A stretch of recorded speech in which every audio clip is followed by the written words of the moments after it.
Para pegawai mulai mencurigai karena Karto terlihat seperti orang desa. Matahari belum sepenuhnya menyembul dari balik perbukitan di timur desa. Di sebuah rumah sederhana, berdinding kayu yang sudah mulai lapuk dimakan usia. Karto duduk di kursi rotan usang, yang biasa ia gunakan untuk membaca koran atau sekadar menatap sawah dari jendela depan. Udara pagi yang sejuk bercampur aroma tanah basah masuk melalui sela-sela jendela. Karto, pria 70 tahun yang tubuhnya mulai ringkih, tetapi semangatnya masih membara, adalah sosok yang dulu pernah disegani sebagai pengusaha kayu di wilayah Jawa Tengah. Namun setelah pensiun dan kehilangan istrinya 5 tahun lalu, ia memilih hidup sederhana bersama cucunya, Andi, di sebuah desa kecil bernama Karangsari. Rumah itu dulunya hanya pondok kecil tempat ia beristirahat saat mengawasi lahan kayu miliknya. Kini, itulah satu-satunya tempat tinggal mereka. Andi, anak lelaki Rizal putra tunggal Karto, yang kini tinggal di Jakarta tinggal bersama Karto sejak kedua orang tuanya bercerai 4 tahun lalu. Meskipun hubungan antara Karto dan Rizal tidak buruk, namun bisa dikatakan renggang. Rizal terlalu sibuk dengan bisnis elektroniknya di ibu kota, hingga jarang pulang ke desa. Kakek, panggil Andi sambil mengucek matanya. Ia baru saja bangun tidur. Celana pendek dan kaos oblong adalah seragam hariannya sejak liburan sekolah tiba. Iya, nak. Bangun juga akhirnya, kata Karto sambil tersenyum lembut. Ia menepuk-nepuk paha kirinya, memberi isyarat agar Andi mendekat. Tadi malam main game. Sampai jam berapa? Tanya Karto dengan nada pura-pura marah. Andi tertawa kecil. Jam 9 lah, kek. Karto menggeleng pelan. Sebenarnya, ia tidak suka jika cucunya terlalu banyak bermain game. Tapi ia tahu, zaman telah berubah. Ia sendiri, bahkan belum bisa benar-benar memahami apa itu smartphone, apalagi game online. Tapi Andi selalu sabar mengajarinya sedikit demi sedikit. Setelah sarapan nasi uduk hangat dan ikan asin goreng, Andi mulai cerita tentang teman-temannya di sekolah. Ada yang sudah punya HP keluaran terbaru, katanya. Namanya HP flagship, kek. Nggak cuma buat nelpon doang, tapi bisa video, call, main game, lihat YouTube, bahkan ada AI-nya. Karto mengerutkan dahi. AI, Artificial Intelligence. Bisa jawab pertanyaan kayak manusia, jawab Andi antusias. Karto diam sejenak, mencoba memproses informasi itu. Ia tidak ingin terlihat ketinggalan zaman di hadapan cucunya. Lejpila, ia selalu percaya bahwa usia tua bukan alasan untuk berhenti belajar. Andi pengen punya HP kayak gitu nggak? Tanya Karto tiba-tiba. Andi menggeleng cepat. Nggak juga sih, aku kan masih pakai HP mama. Cuma, kalau bisa, pengen banget. Biar bisa streaming lagu-lagu favorit di mana aja. Karto menghela napas panjang. Ia tahu kondisi ekonomi mereka pas-pasan. Gaji pensiunan dari usaha lamanya tidak cukup besar. Meskipun cukup untuk bertahan hidup. Tapi melihat semangat Andi, Karto merasa harus melakukan sesuatu. Sebagai seorang kakek, ia ingin membuat cucunya bahagia. Dan ulang tahun Andi akan tiba dalam 2 minggu lagi. Saat Andi pergi ke rumah temannya untuk bermain, Karto duduk termenung di teras. Ia memandangi sawah yang membentang luas, lalu melirik ke tas kulit tua di atas meja. Tas itu adalah warisan dari masa mudanya, dan di dalamnya tersimpan sesuatu yang sangat penting. Uang tunai dalam jumlah besar dulu. Ketika masih aktif dalam bisnis, Karto selalu membawa uang tunai dalam jumlah besar, karena tidak percaya pada sistem digital. Setelah pensiun, kebiasaan itu tak hilang. Ia yakin, uang cash adalah bentuk nyata dari nilai sebuah transaksi. Keesokan harinya, Karto membangunkan Andi lebih awal dari biasanya. Andi, besok kakek mau ke Jakarta. Andi terjet ke Jakarta? Buat apa, kek? Buat beliin kamu HP, yang kamu bilang kemarin. Yang flagship itu. Andi membelalak. Serius, kek? Tapi uang kita kan? Karto tersenyum. Jangan khawatir, kakek sudah punya tabungan. Lagi pula, ini hadiah ulang tahunmu. Harus spesial. Andi memeluk Karto erat. Terima kasih, kek. Aku sayang kakek. Karto membalas pelukan itu dengan mata berkaca-kaca. Hatinya bahagia. Meski ia sadar perjalanan ke Jakarta tidak akan mudah baginya. Ia sama sekali tidak mengerti dunia modern di sana. Orang-orangnya sibuk, berpakaian rapi, dan bicara cepat. Tapi, ia tidak peduli. Asalkan Andi bahagia, ia rela melakukan apapun. Beberapa hari kemudian, dengan tiket bus ekonomi dan baju sederhana yang biasa ia kenakan di desa, Karto naik bus menuju Jakarta. Ia membawa tas kulit tua itu lengkap dengan uang cash yang cukup untuk membeli HP impian Andi. Perjalanan panjang dimulai. Bus berhenti di terminal Lebak Bulus. Karto turun dengan langkah pelan, mencoba menyesuaikan diri dengan hiruk pikuk kota besar yang asing baginya. Udara Jakarta terasa panas dan penuh polusi dibandingkan desa Karangsari yang sejuk dan damai. Ia melihat sekeliling dengan pandangan campur antara takut dan penasaran. Orang-orang berlalu lalang cepat, membawa tas, mengenakan pakaian rapi atau santai, tapi semuanya terlihat sibuk. Ada yang berbicara lewat handphone, ada yang mengetik di layar kecil yang menyala-nyala. Karto tidak tahu apa itu smartphone secara detail, tapi ia yakin HP yang ingin ia beli untuk Andi pasti seperti itu. Setelah bertanu tania kepada beberapa orang, yang kadang menjawab dengan sabar, kadang dengan nada kesal, Karto akhirnya naik angkutan umum menuju pusat perbelanjaan tempat toko elektronik anaknya berada, Gadget Max. Sebenarnya, Rizal pernah mengajaknya berkunjung ke toko itu beberapa tahun lalu. Tapi saat itu Karto menolak. Ia merasa canggung menjadi tamu di tempat kerja anaknya. Lagi pula suasana toko yang ramai dan modern membuatnya tidak nyaman. Ia lebih suka duduk di bawah pohon mangga di halaman rumah sambil menikmati teh hangat.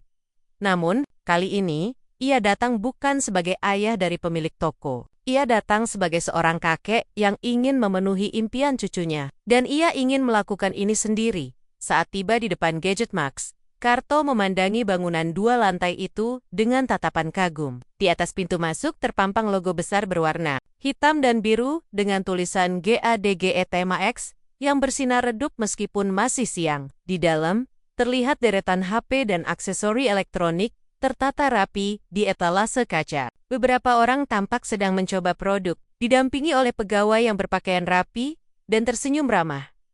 Karto menarik napas dalam-dalam, lalu melangkah masuk. Dinginnya pendingin ruangan membuat tubuhnya menggigil. Ia memeluk erat tas kulit tua yang ia bawa. Dengan langkah ragu, ia mulai berjalan mengitari toko. Papan informasi besar di tengah toko menunjukkan jenis-jenis HP yang tersedia, lengkap dengan harga dan spesifikasi teknis yang sama sekali tidak ia mengerti.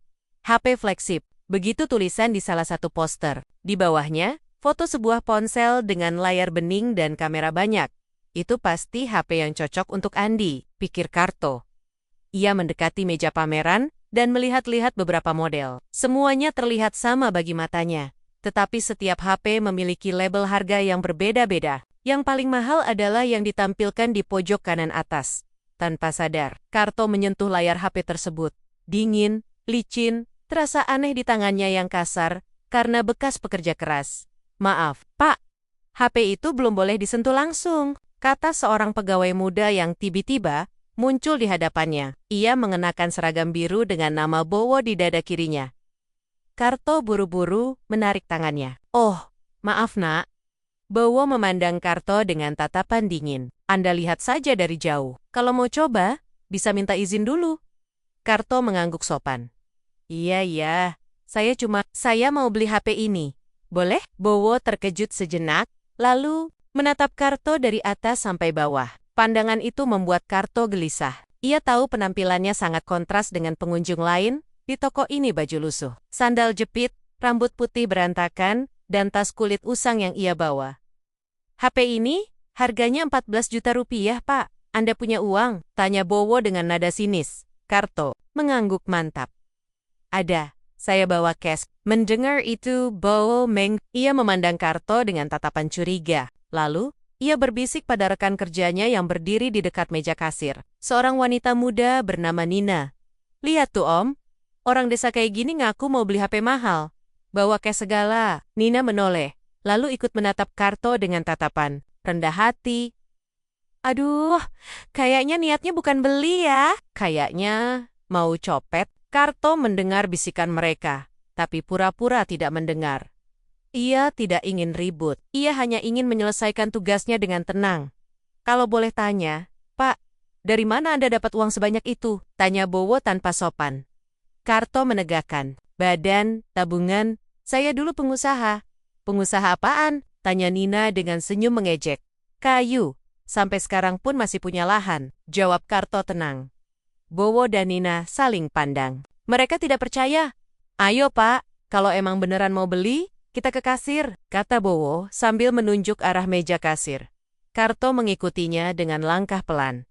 Hatinya mulai tidak nyaman, tapi ia tetap berusaha tenang. Ini semua demi Andi. Saat tiba di meja kasir, Karto membuka tasnya dan mengeluarkan sejumlah uang tunai yang sudah dikemas rapi dalam plastik bening. Uang pecahan, 500.000 dan 100.000. Totalnya cukup untuk membayar HP itu.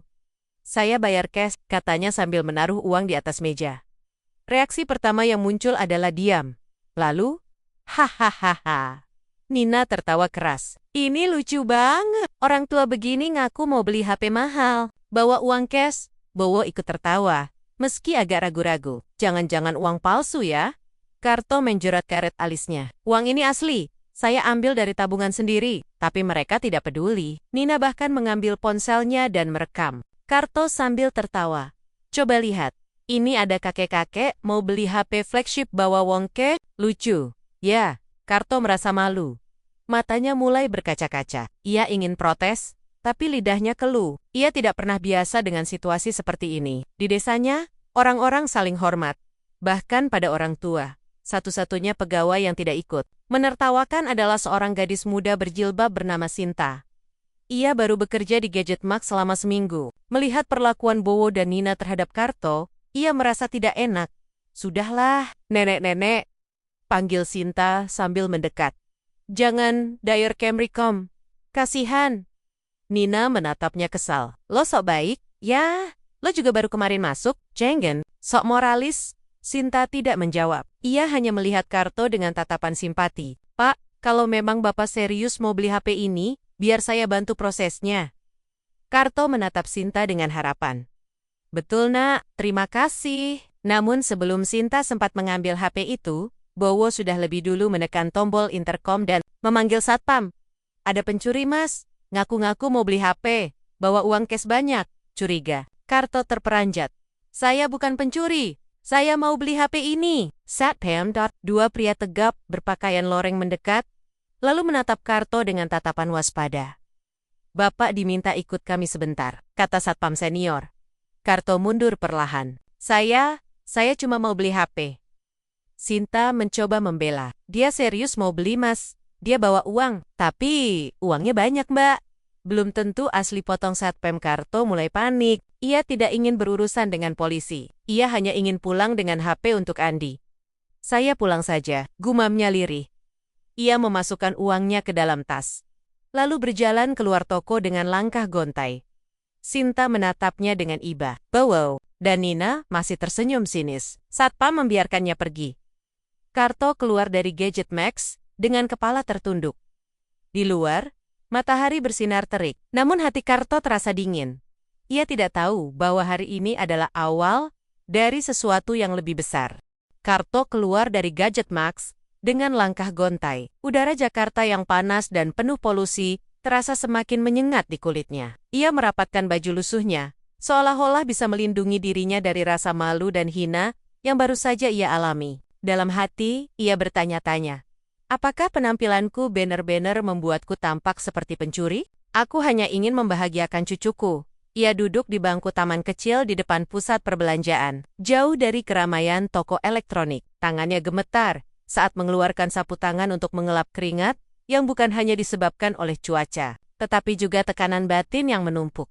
HP itu belum dibeli. Andi pasti akan kecewa. Tapi lebih dari itu, Karto merasa harga dirinya telah diremehkan begitu saja dari dalam toko. Sinta masih memandang ke arah pintu tempat Karto tadi keluar. Hatinya tidak tenang. Ia melihat ekspresi wajah lelaki tua itu tulus, tanpa maksud buruk, hanya ingin membelikan hadiah untuk cucunya. Dan bagaimana mereka memperlakukannya? Sinta menggigit bibirnya. Ia menunduk, mencoba fokus pada layar kasir yang sedang ia urus, tapi pikirannya terus tertuju pada Karto. Bowo dan Nina tampak puas. Mereka bahkan saling berbagi cerita lucu tentang kejadian tadi kepada rekan-rekan lain di ruang istirahat pegawai.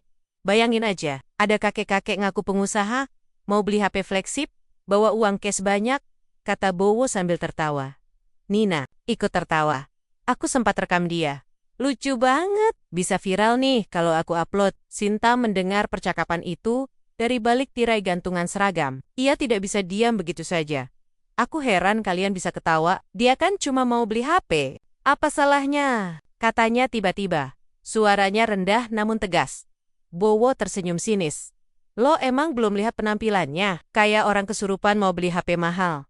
Sinta menatap Bowo dengan pandangan dingin. Penampilan bukan ukuran moral seseorang Nina Mendenges. Lo sok bijak, ya? Sinta tidak menjawab. Ia hanya menggeleng pelan, lalu pergi meninggalkan ruang istirahat.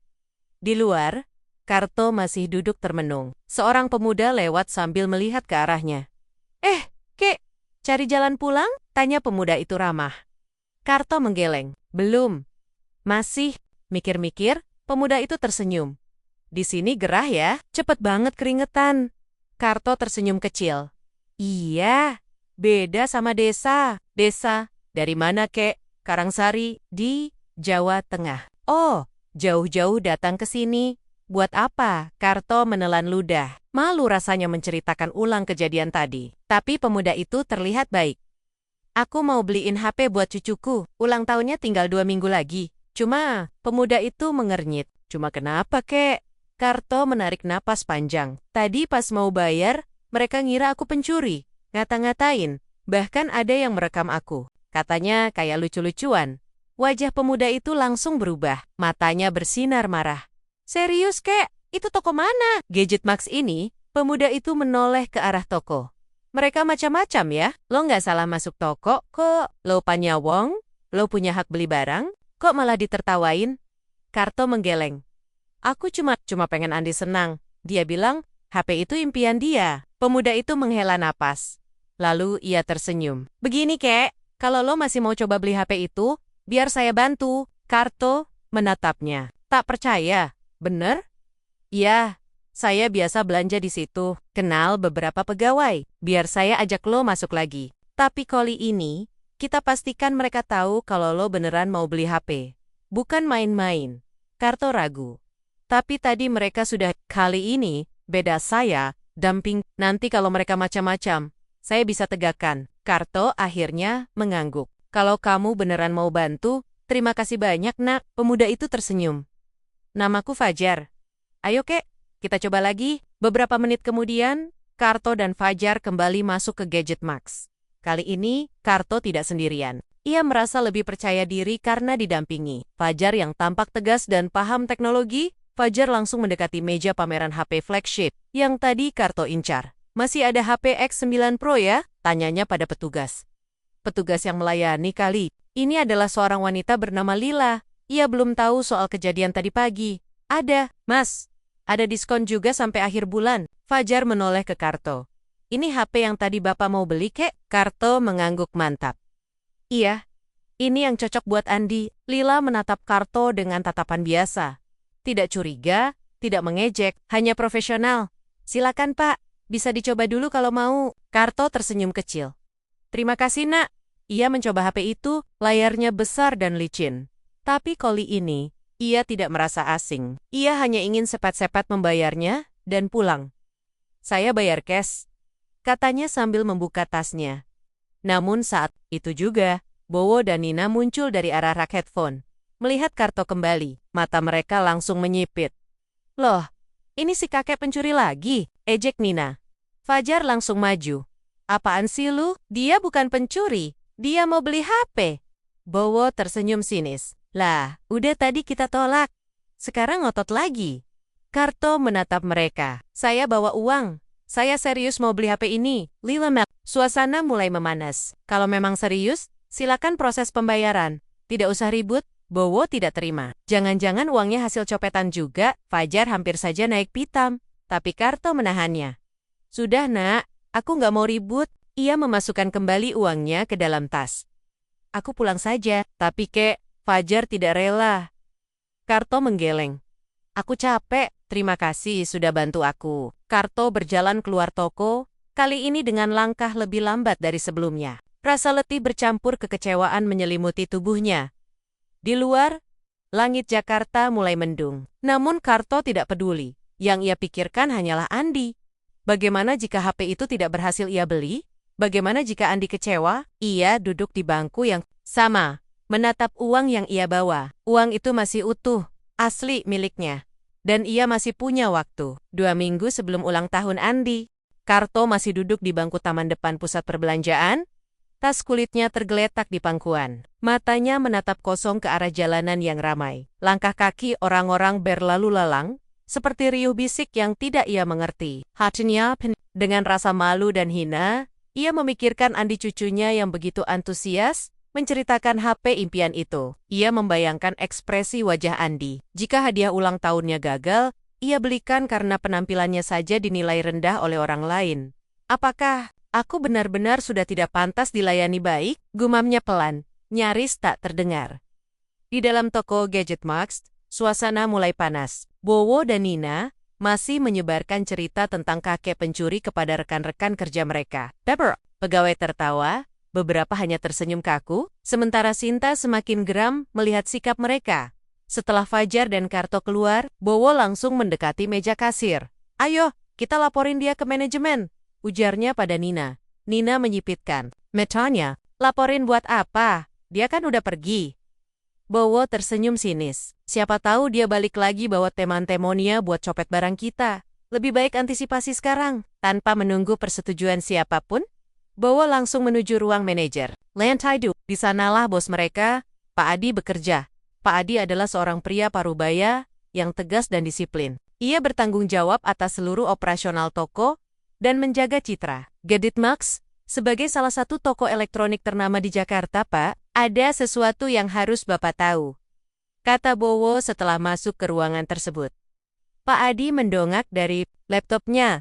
"Ada apa?" Bowo menjelaskan kejadian pagi tadi dengan nada dramatis. Ia menggambarkan Karto sebagai sosok mencurigakan yang datang membawa uang banyak dan pura-pura ingin membeli HP flagship. Bahkan, ia menyebut bahwa Karto sempat kembali bersama seorang pemuda yang tampak agresif.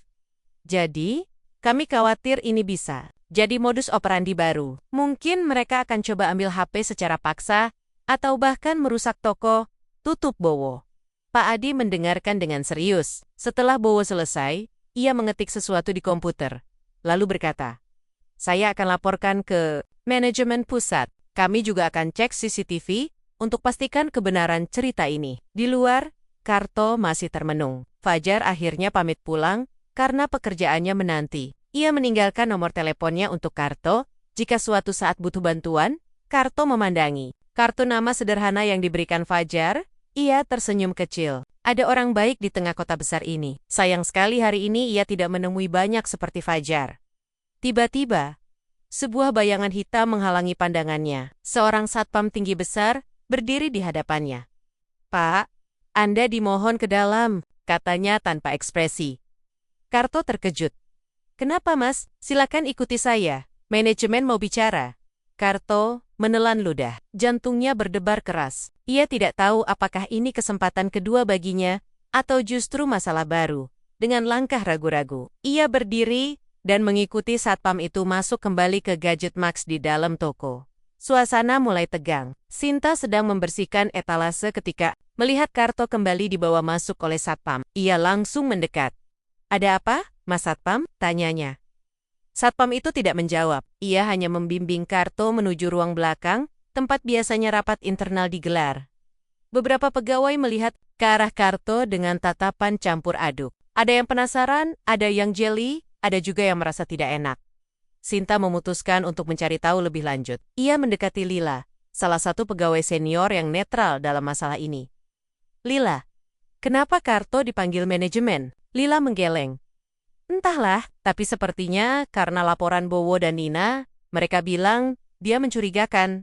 Sinta mendesah. "Mereka ini nggak kepok-kepok ya, ngerendahkan orang tua." Di dalam ruang manajer, Karto duduk di kursi plastik. Di depan meja Pak Adi, satpam yang membawanya berdiri di belakang, menjaga agar Karto tidak melakukan hal-hal mencurigakan.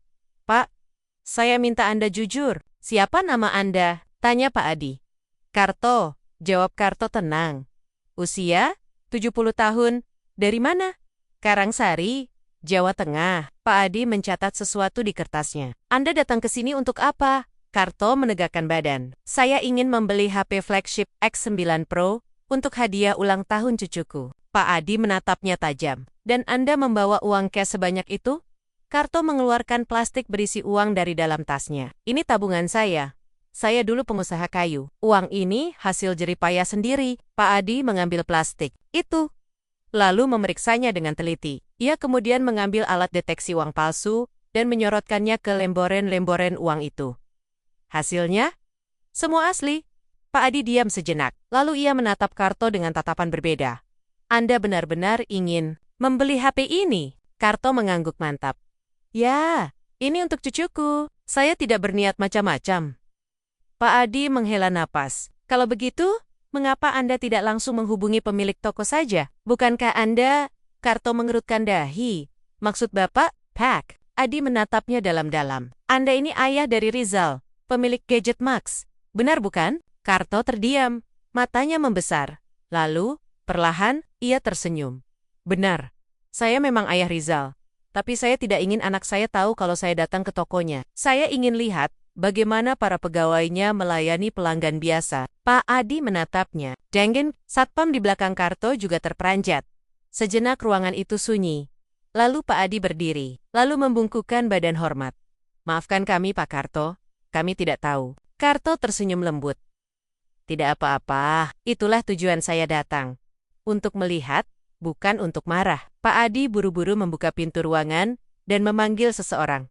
Sinta, tolong ambilkan HP flagship X9 Pro dan siapkan proses pembayarannya. Sinta, yang mendengar perintah itu langsung berlari cepat. Ia tidak percaya. Ternyata kakek tua yang diperlakukan buruk tadi adalah ayah dari pemilik toko. Namun, di luar ruangan, Bowo dan Nina mulai gelisah. Mereka mendengar desas-desis bahwa manajemen memperlakukan Karto dengan hormat sekarang. Ada apa ini? Kak Tibet, manajemen ramah banget sama dia, tanya Nina cemas. Bowo mulai panik. Jangan-jangan, dia benar-benar orang penting? Belum sempat mereka mencari tahu, Pak Adi muncul di depan semua pegawai. Silakan semua berkumpul, serunya.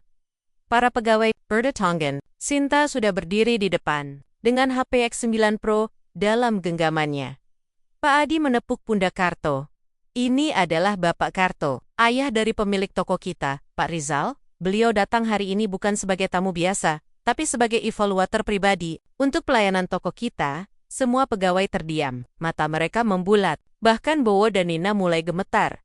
Sayangnya, lanjut Pak Adi, hasil evaluasi beliau menunjukkan bahwa pelayanan kita masih sangat buruk bagi pelanggan yang berpenampilan biasa. Ia menatap Bowo dan Nina. Esok pagi, kalian berdua tidak perlu masuk lagi. Wajah Bowo dan Nina langsung pucat pasi. Sinta menatap Karto dengan senyum haru. Ia tahu, hari ini adalah awal dari perubahan besar di Gadget Max. Dan Karto, dengan HP 20X9 Pro di tangan, tersenyum puas. Karto memegang HP flagship X9 Pro dengan tangan yang masih sedikit gemetar. Layarnya bening, terasa dingin dan licin di telapak tangannya yang kasar. Ia menatapnya sejenak, lalu tersenyum kecil. Akhirnya, hadiah untuk Andi berhasil ia beli. Tapi, bukan itu saja, ia juga baru saja mengubah arah hidup banyak orang dalam waktu 1 hari. Pak Adi membungkukkan badan hormat padanya. Terima kasih telah datang. Pak Karto, ini pelajaran besar bagi kami semua. Sinta mendekat dengan senyum lebar. Selamat Pak, semoga cucu Bapak senang menerimanya. Karto mengangguk. Semoga. Ini memang untuk ulang tahunnya. 2 menit lagi. Kalau boleh saya tahu, kenapa Bapak menyamar? Tanya Sinta dengan rasa ingin tahu. Karto menatap matanya. Aku ingin tahu, apakah toko anakku bisa melayani semua orang dengan baik tanpa melihat penampilan mereka? Dan ternyata, hasilnya tidak memuaskan. Sinta menghela napas. Maafkan kami, saya juga merasa malu sebagai bagian dari tim ini. Karto tersenyum. Tidak apa-apa. Kamu sudah bersikap sopan dari awal. Itu lebih dari cukup. Sinta menunduk rendah hati. Di belakang mereka, Bowo dan Nina berdiri diam. Wajah pucat dan mata berkaca-kaca. Mereka tidak bisa berkata apa-apa. Satpam bahkan sudah menunggu untuk mengawal mereka keluar dari toko. Karto mengambil tas kulitnya, lalu menatap seluruh pegawai Gadget Max yang masih berkumpul.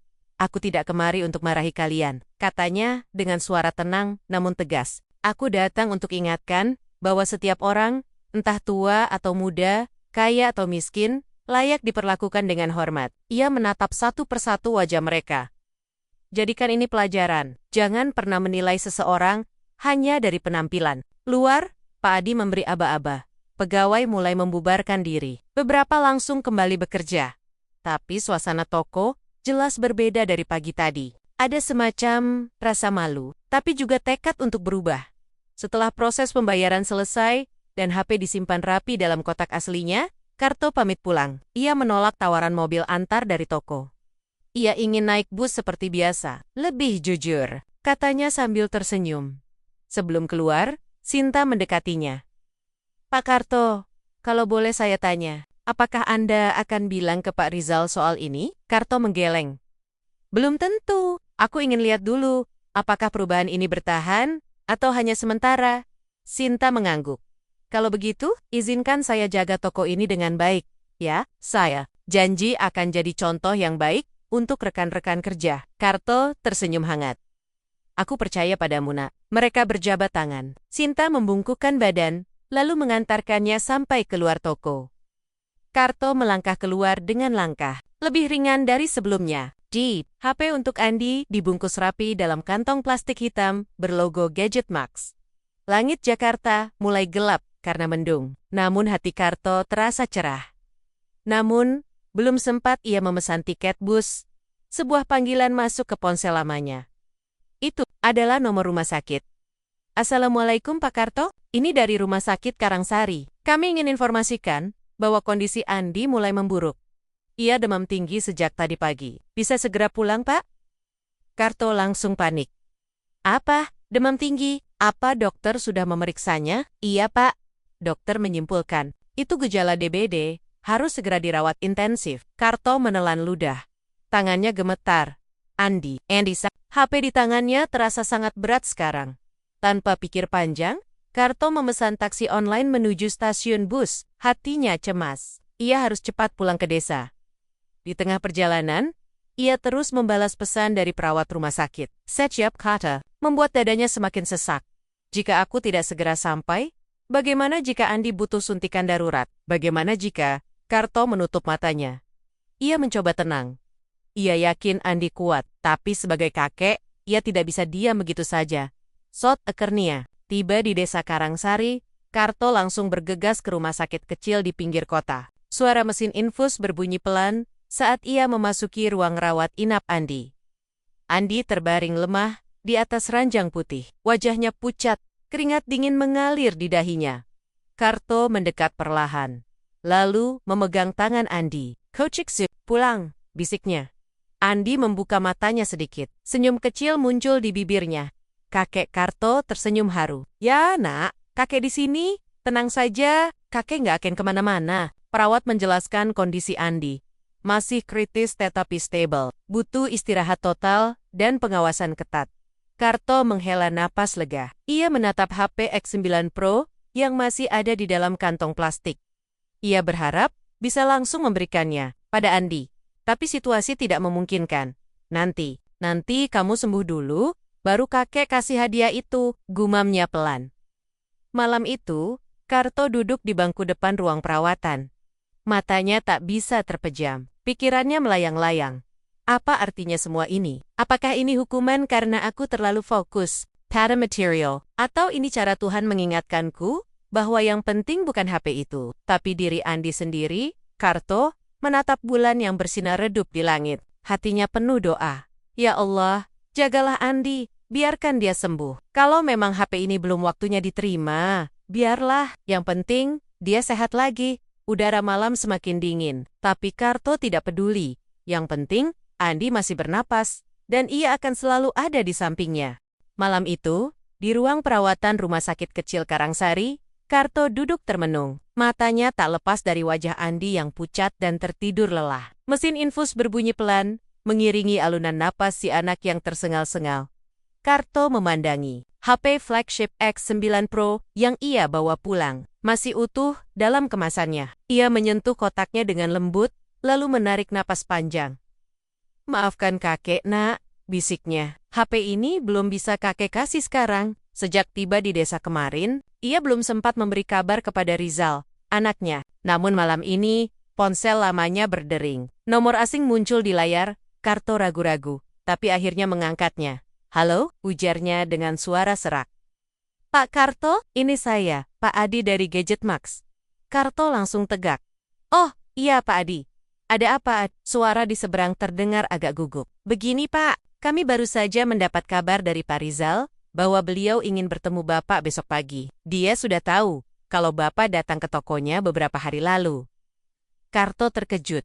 Rizal tahu? Iya, kami ceritakan semuanya. Termasuk bagaimana Bapak menyamar untuk evaluasi pelayanan toko, dan juga tentang pemecatan Bowo dan Nina. Karto diam sejenak. Hatinya campur aduk antara lega dan cemas. Rizal pasti marah, atau bahkan malu. Oke, aku akan datang, jawabnya pelan. Keesokan paginya, cuaca di Karangsari mendung. Udara dingin menyelimuti desa. Karto pamit pada perawat dan dokter bahwa ia akan pergi sebentar. Andi masih dalam pengawasan ketat, tetapi kondisinya sedikit membaik. Ia naik bus menuju stasiun kereta terdekat, lalu melanjutkan perjalanan ke Jakarta. Dengan langkah mantap, namun hati penuh beban. Karto menuju kantor pusat Gadget Max. Sesampainya di sana, ia disambut oleh Pak Adi dan Sinta. Keduanya tampak hormat dan sedikit cemas.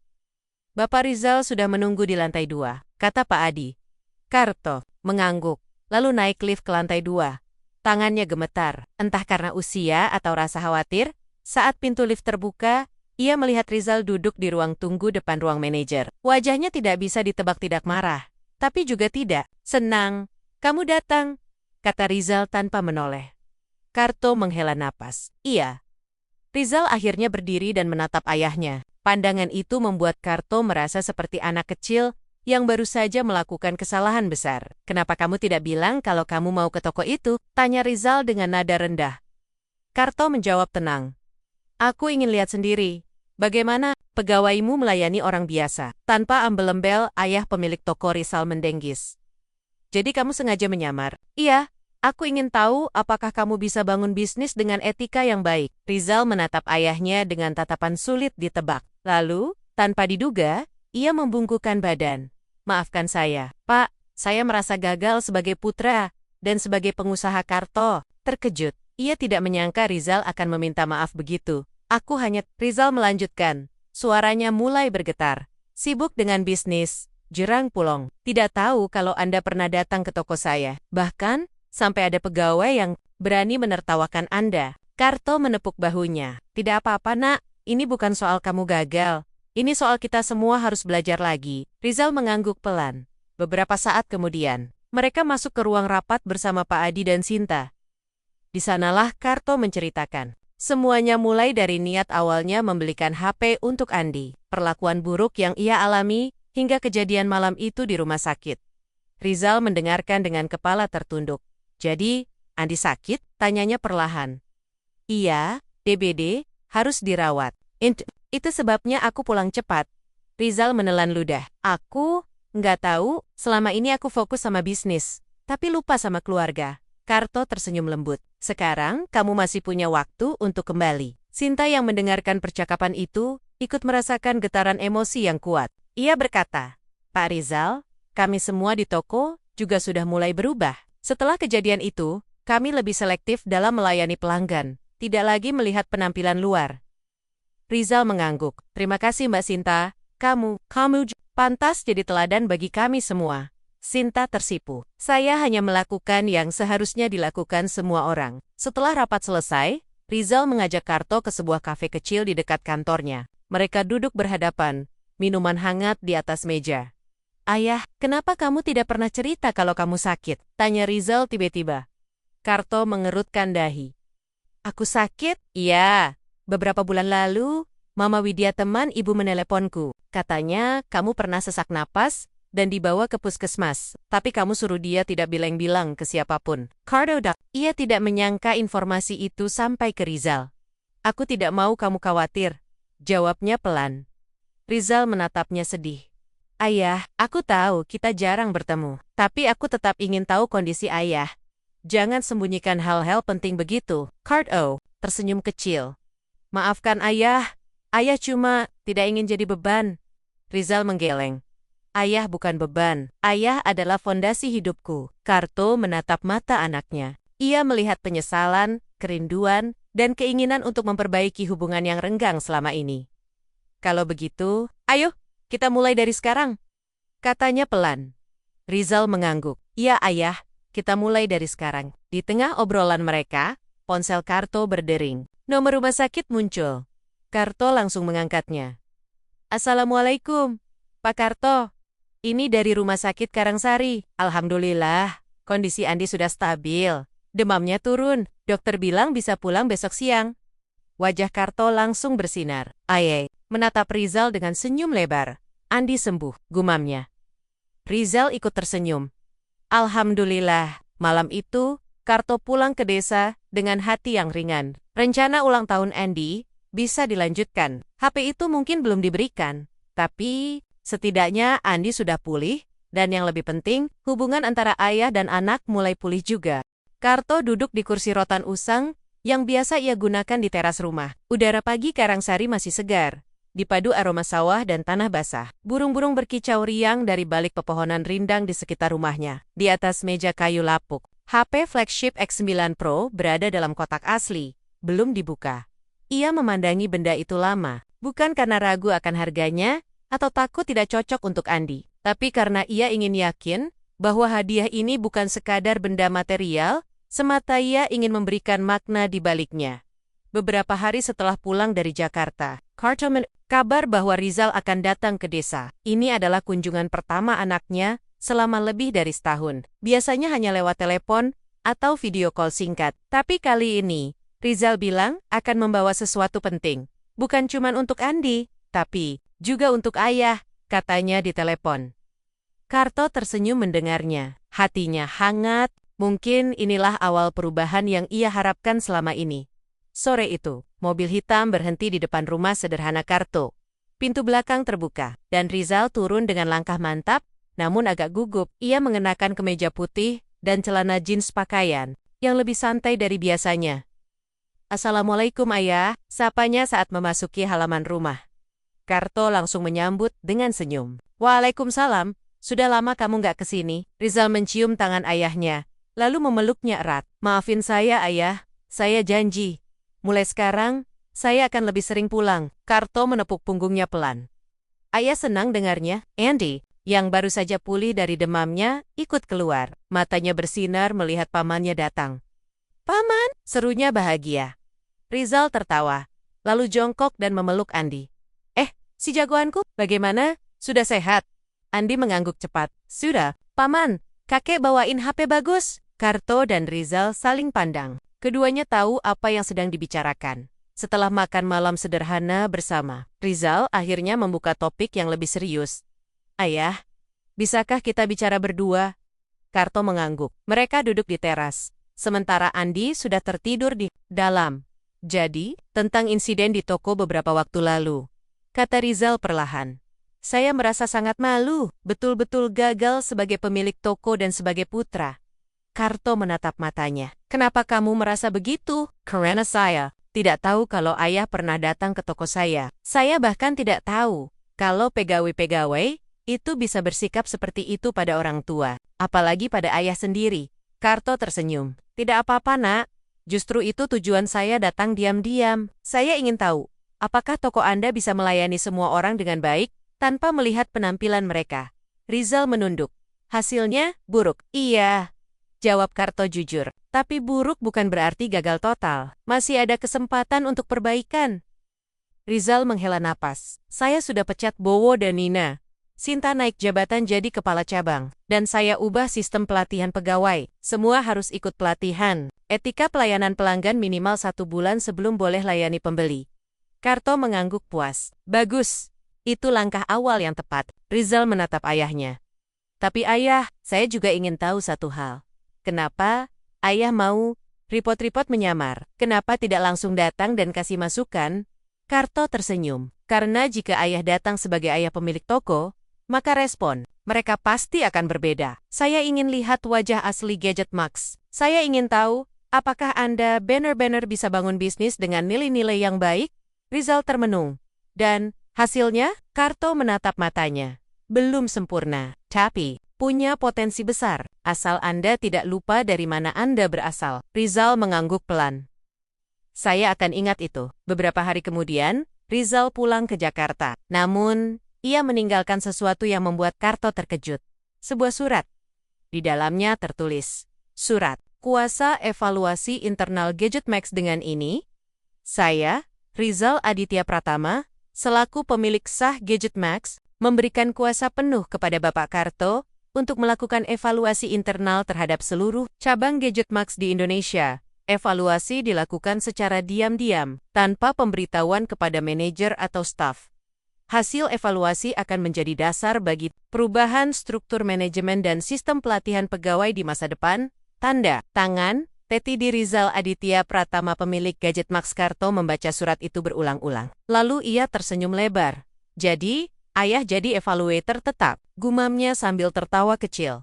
Ia melirik ke arah HP flagship X9 Pro di atas meja, lalu berdiri, membuka kotaknya perlahan. "Andi, ayo sini," panggilnya. Andi keluar dari kamar dengan mata berbinar. "Ya, Kek." Karto tersenyum.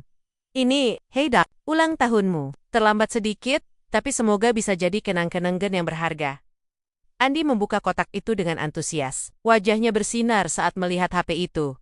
"Wah, kerennya. Makasih kakek." Karto memeluk cucunya erat. Nak, semoga kamu bisa gunakan HP ini dengan bijak, untuk belajar, untuk bermain, dan untuk tetap menjaga hati." Andi mengangguk. "Iya, Kek." Malam itu, Karto duduk lagi di teras. Langit penuh bintang. Ia mengeluarkan HP lamanya, lalu mengetik pesan singkat. Isinya, "Kepada Pak Adi, manajer GadgetMax Jakarta, besok saya akan datang ke cabang Bandung. Jangan beritahu siapapun. Saya ingin coba beli earphone nirkabel. Hormat saya, Kartoya." Tersenyum kecil, lalu menekan tombol kirim. Langkah evaluasi rahasia telah dimulai. Laporan evaluasi dari cabang Jakarta, yang baru saja dikirim oleh Pak Adi, manajer lantai 1. Judulnya singkat namun tegas, "Evaluasi Internal. Kunjungan rahasia Bapak." Karto Rizal membuka dokumen itu dengan napas agak berat. Ia sudah menduga isinya, tapi ia tetap ingin membaca langsung, tanpa disaring oleh siapapun. Laporan evaluasi pelayanan pelanggan, cabang, Jakarta, tanggal. Redaksi Evaluator Bapak Karto.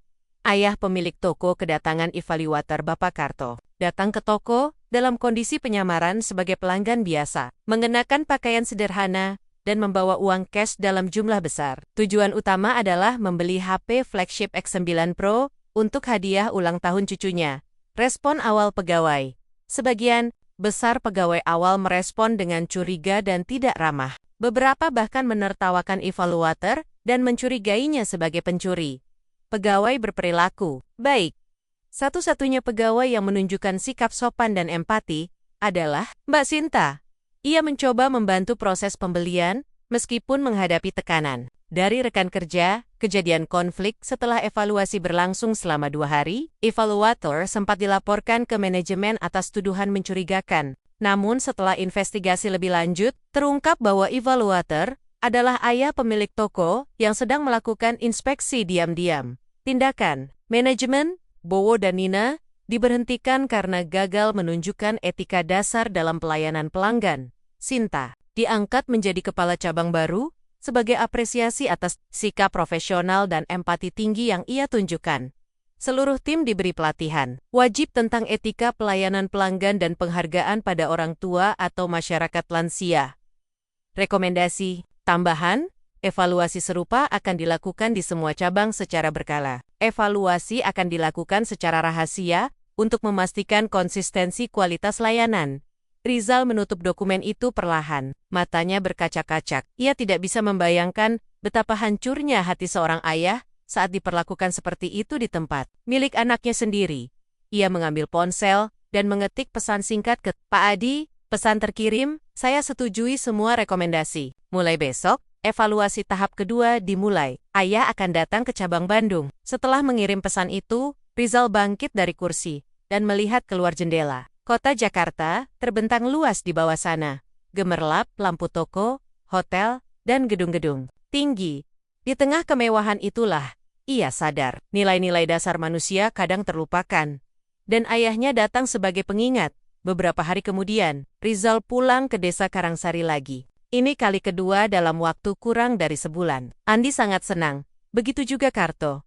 Di sore yang hangat, mereka duduk bersama di teras rumah. Udara terasa damai, dipadu suara burung dan angin yang lembut. "Nak," kata Karto tiba-tiba.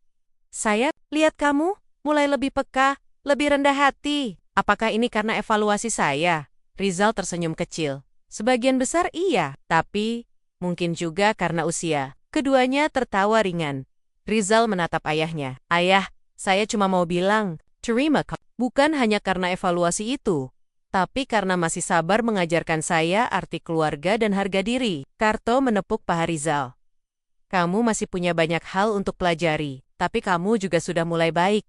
Itu yang penting." Andy Yang sedang bermain-main dengan HP barunya ikut nimbrung. "Paman, aku udah coba game baru nih.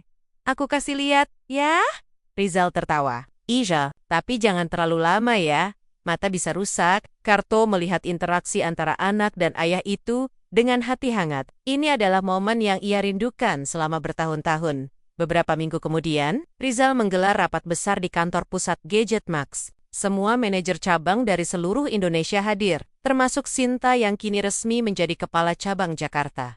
Di panggung utama, Rizal berdiri dengan percaya diri. Ia menjelaskan visi baru perusahaan. Gadget Max bukan hanya toko elektronik. Kami ingin menjadi simbol pelayanan yang humanis. Kami ingin pelanggan merasa nyaman, dihargai, dan dilayani dengan hormat tanpa melihat penampilan mereka. Ia menatap para manajer. "Mulai bulan depan, kami akan terapkan program pelatihan wajib bagi semua pegawai baru. Fokusnya, empati, kesopanan, dan penghargaan terhadap semua kalangan." Ia menoleh ke arah Sinta. "Dan untuk contoh terbaik dari nilai-nilai itu, silakan lihat Mbak Sinta. Dia bukan hanya pegawai teladan, tapi juga panutan moral." Sinta tersenyum malu-malu. Riuh tepuk tangan memenuhi aula. Beberapa jam setelah acara selesai, Rizal menerima telepon dari Pak Adi. "Pak Rizal, Bapak Karto baru saja selesai evaluasi di cabang Bandung. Hasilnya lumayan bagus. Hanya ada satu pegawai yang masih kurang. Sopan, nama dia Dinda."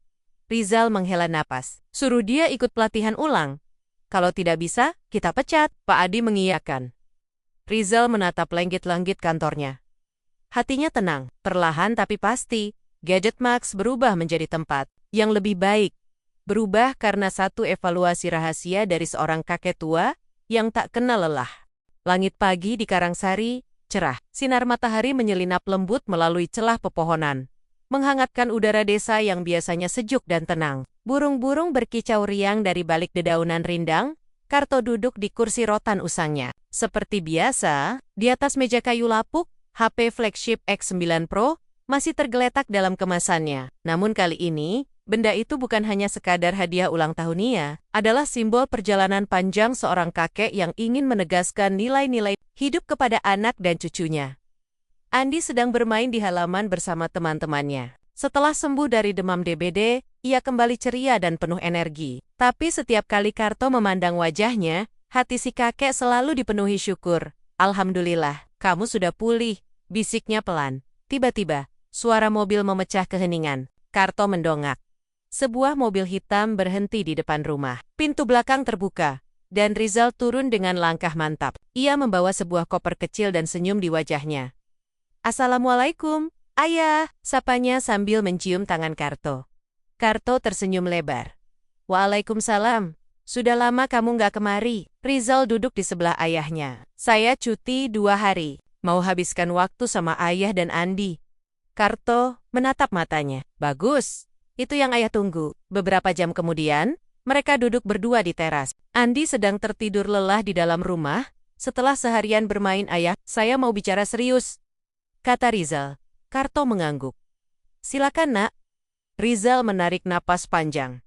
"Saya merasa saya tidak bisa terus-terusan hidup seperti dulu, fokus pada bisnis, jarang pulang, bahkan tidak sadar kalau ayah sakit." Karto diam mendengarkan.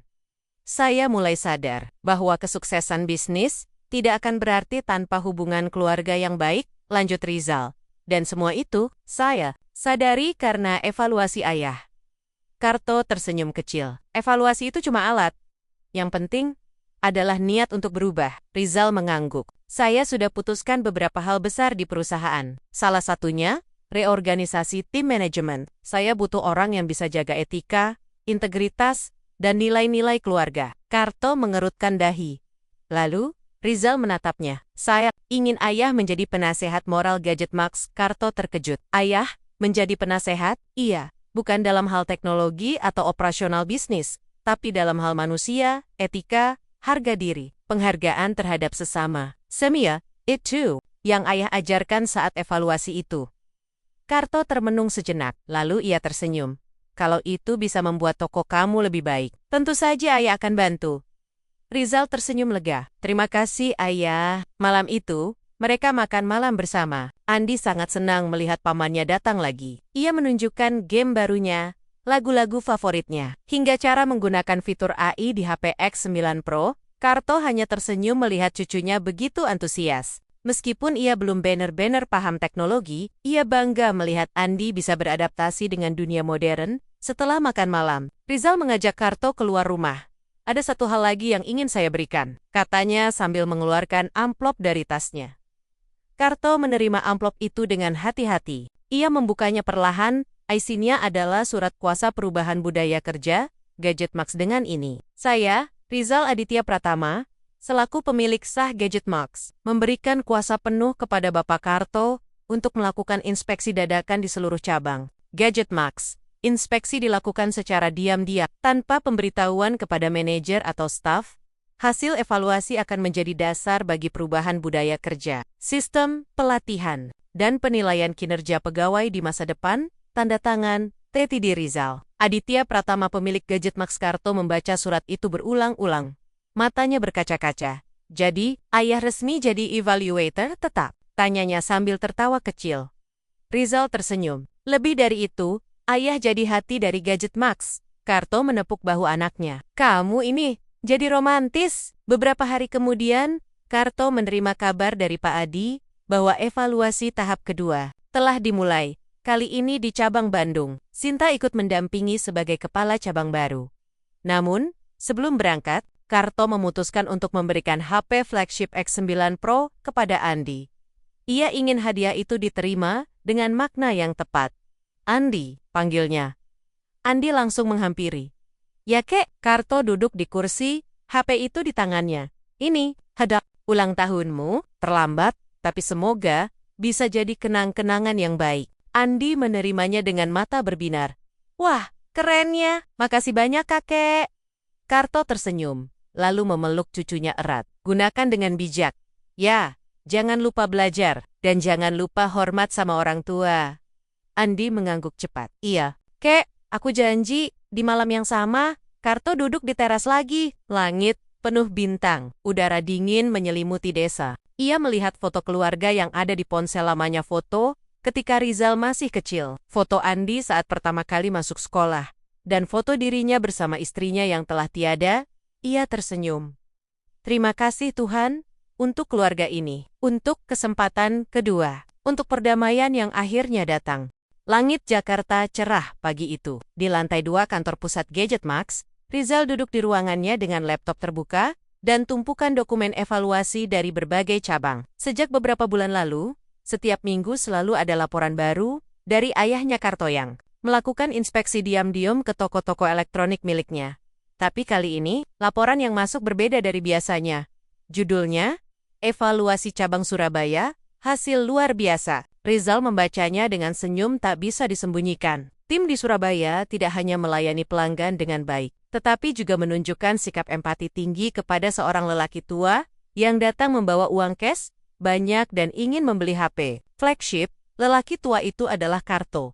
Bahkan di Surabaya pun mereka tidak mengenalinya. Gumam Rizal sambil tertawa kecil. Tapi mereka tetap ramah. Itu artinya, nilai-nilai itu sudah menjadi budaya. Ia menutup laptopnya, lalu melihat keluar jendela. Kota Jakarta terlihat hidup seperti biasa. Tapi hati Rizal tenang hari ini. Perlahan tapi pasti, Gadget Max mulai menjadi tempat yang lebih manusiawi. Di Desa Karangsari, Karto sedang bersantai di teras rumah. Udara pagi masih segar. Dipadu suara burang-burang yang berkicau riang. Ia sedang menyeruput teh hangat dalam cangkir tanah liat kesayangannya. Andi duduk di sebelahnya. Asyik memainkan HP flagship X9 Pro, pemberian kakek. Kadang ia menonton video pembelajaran. Kadang main game. Kadang bahkan membantu Karto belajar menggunakan fitur AI untuk mencari resep masakan Andi. Kamu bisa bantu kakek cari resep sayur asem? Tanya Karto sambil tertawa. Andi tersenyum. Bisa kek, tinggal ketik resep sayur asem di kolom pencarian. Karto mengetik dengan agak kikuk. Layar menyala, lalu muncul ratusan hasil pencarian. Ia geleng-geleng kepala. Dulu cuma perlu buka buku masak, sekarang ribet banget, katanya sambil tertawa. Andi ikut tertawa. Tapi seru kek, mereka berdua larut dalam tawa. Karto menatap Andi dengan pandangan penuh kasih. Kamu tahu nggak, nak? Kenapa kakek beliin HP ini? Andi menggeleng. Kenapa, kek? Bukan cuma karena ulang tahunmu, tapi juga karena kakek ingin kamu bisa menjaga hati di tengah dunia digital yang cepat dan keras. Jangan sampai teknologi membuatmu lupa pada orang tua, pada tetangga, pada sesama. Andi mengangguk pelan. Iya, kek. Aku janji akan jadi anak baik. Karto tersenyum. Itu saja sudah cukup. Beberapa jam kemudian, sebuah mobil hitam berhenti di depan rumah. Rizal turun, membawa tas kecil dan senyum lebar di wajahnya. Assalamualaikum, sapanya riang. Karto langsung bangkit. Waalaikumsalam. Sudah pulang lagi? Rizal mencium tangan ayahnya, lalu memeluk Andi yang langsung memamerkan HP barunya. Ayo, kita masuk, ajak Karto. Mereka bertiga duduk di teras. Rizal membuka percakapan dengan nada ringan. Ayah, saya mau ajak ayah ke acara besar besok. Karto mengerutkan dahi. Acaranya apa? Seminar nasional tentang etika bisnis dan budaya kerja. Saya diminta bicara sebagai pemilik startup teknologi yang berhasil bangun reputasi positif. Dan saya ingin ayah dampingi saya. Karto terkejut. Ayah, di seminar besar, like Soul. Apa?